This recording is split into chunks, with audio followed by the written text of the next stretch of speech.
Apple acaba de lanzar la primera beta de iOS 18.3 para sus dispositivos iPhone compatibles.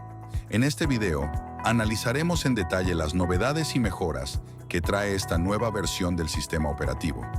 Así que, sin más preámbulos, comencemos.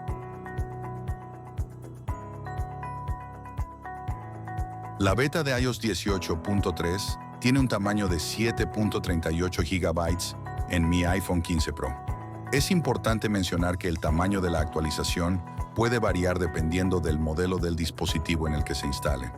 Podemos observar que esta compilación corresponde al número de versión 22D5034E. La letra E al final indica que aún habrá varias versiones beta adicionales antes del lanzamiento oficial de iOS 18.3. Dado que esta beta se ha lanzado durante las temporadas vacacionales, es probable que las novedades sean limitadas. De hecho, parece que esta versión está más orientada a la solución de errores y a la optimización del sistema operativo. En las notas de la versión publicadas por Apple, se destacan varias correcciones importantes. Una de ellas es la resolución de un error en la aplicación Genmoji, que impedía la generación de Genmojis personalizados a menos que se seleccionara previamente a otra persona. Otra corrección significativa se refiere a las aplicaciones de terceros que utilizan las APIs de herramientas de escritura proporcionadas por Apple.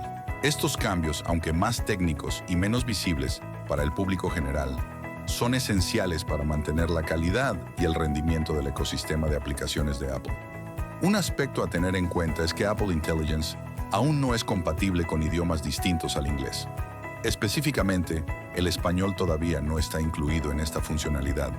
Es probable que esta compatibilidad se añada en futuras actualizaciones, posiblemente en iOS 18.4. En Twitter, varios usuarios han reportado novedades interesantes.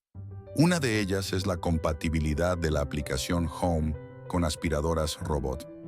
Esto significa que ahora podrás controlar tus aspiradoras robot directamente desde la aplicación Home, sin depender completamente de aplicaciones de terceros.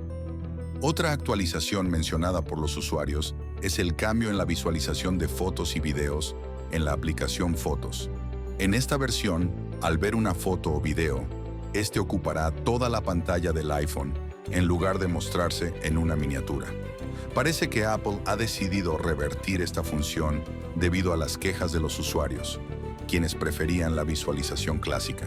Es comprensible que Apple haga estos ajustes para facilitar la transición a nuevos usuarios y evitar que el cambio a iOS 18.3 resulte demasiado drástico. Hablando de rendimiento, realicé algunos benchmarks en mi dispositivo.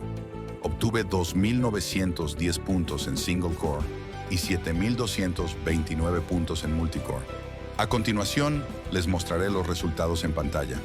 Cabe destacar que es la primera vez que realizo un benchmark, por lo que aún no puedo determinar con certeza si estos cambios representan una mejora significativa en comparación con iOS 18.2. Sin embargo, en el breve tiempo que he utilizado mi iPhone con esta beta, he notado una mayor fluidez en todo el sistema. Es importante mencionar que estos resultados son preliminares y que continuaré monitoreando el rendimiento a lo largo de la semana para obtener conclusiones más precisas, especialmente en lo que respecta a la duración de la batería con esta nueva versión.